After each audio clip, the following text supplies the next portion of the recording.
Something I do not like. Loud people or over authoritative people. And please do not be bold. I mean, I'm over authoritative, like many people I know.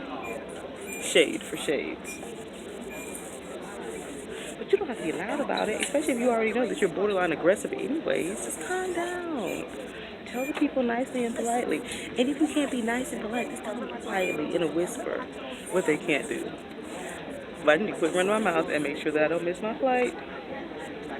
So I'll be the main one crying. I mean, this line is insane though. Like, I could have ordered a sandwich, but now I'm have no food for the day. I had pretzels on the first flight, um, and some pink juice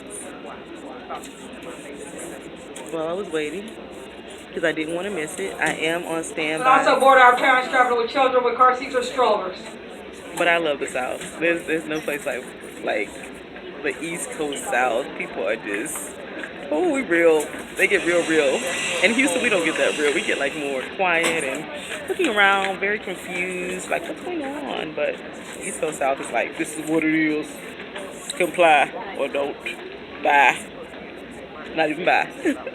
Alright, also each passenger, please hold your own boarding card just so sure that I have the correct people on This the lady aircraft. is Look at that boarding card, doing make sure it it. is your name.